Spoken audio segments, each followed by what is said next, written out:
আজকের ভিডিওটা আপনাদের লেগে ডাবল ইনকাম কিভাবে করবেন তার উপলক্ষে আজকে ভিডিওটা বানাবো। আজকে দেখেন আমরা 10টা সুপারি চারা নিয়েছি।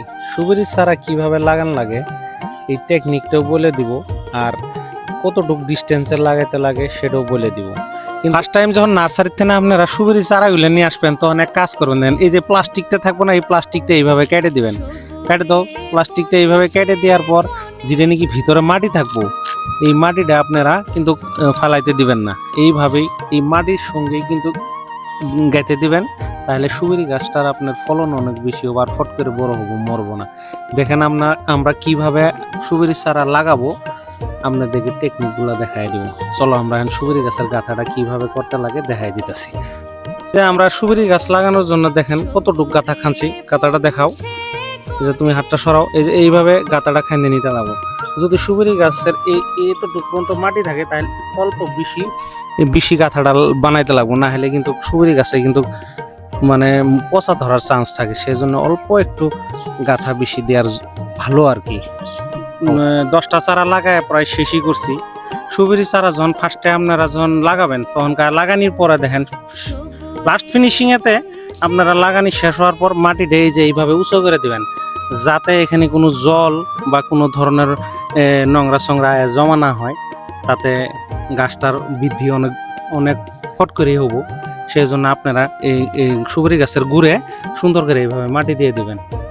ঠিক, সুপারি গাছ লাগানি আমরা শেষ করে ফেললাম। এখন আমরা সার ইউজ করব। কি সার দিলে সুপারি গাছ অল্প দিনের ভিতরেই বড় হবো আমি বলতেছি, আপনারা ধৈর্য সহকারে দেখবেন।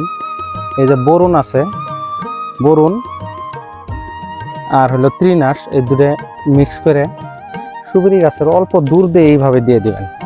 এই যে দেখতে পারতেছেন না, সুপারি গাছের দূর দিয়ে দিবেন, কিন্তু বুগলো দিয়ে দিলে কিন্তু গাছ মরে যাব। আর পরিমাণ দেখেন, একটা গাছের গুঁড়ে এইটুক করে দিবেন। এই দেখেন, দেখছেন, এইভাবে দিলে গাছের চেহারা অনেক ভালো হবো, অনেক ফলনও বেশি হবো, অনেক বেশি হবো।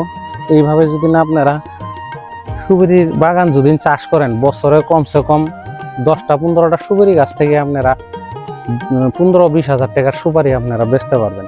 সুপারির কোয়ালিটি আছে, এটা হলো আমি লোকাল কোয়ালিটির লাগাইছি, আপনারা ইচ্ছা করলে হাইব্রিডও লাগাইতে পারেন। এইখানে গাছের ভিতরে সুপারি এসে যাব 1-2 কেজি করে, কিন্তু আমি হাইব্রিড লাগাবো না, শিলংও লাগাবো না। আরেকটা বলি আছে, এটা বার্মার থেকে আসে, ওটাও লাগাবো না। আমি লোকাল লাগাইছি, লোকালে ফলন বেশি হয়, খাইতে টেস্ট বেশি, আর এটার দাম বেশি, সেই জন্য আমি লোকালটা লাগাইছি। আর এইভাবে সার ইউজ করে আপনারা অল্প দিনের ভিতরে সুপারি গাছেতে সুপারি ধরাইতে পারেন। কেমিক্যাল ইউজ করার পরও সবচেয়ে ভালো সার যদি হয় আমি বলবো সুপারি গাছের জন্য, ওটা হলো গরুর গোবর। ওই গরুর গোবর যদি না আপনারা বেশি ইউজ করেন তাহলে গাছের চেহারা কিন্তু রাসায়নিক সারের থেকে এই গোবরের কিন্তু বৃদ্ধিটা অনেক বেশি হবো গাছের। আপনারা পারাপক্ষ মানে গোবরই বেশি দেওয়ার চেষ্টা করবেন, দিলে গাছের চেহারা দেখেন ছোটতে এইভাবে হয়ে যাব, পুরা সুন্দর চেহারা হয়ে যাব।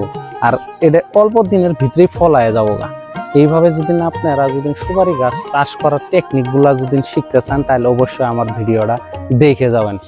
ধন্যবাদ।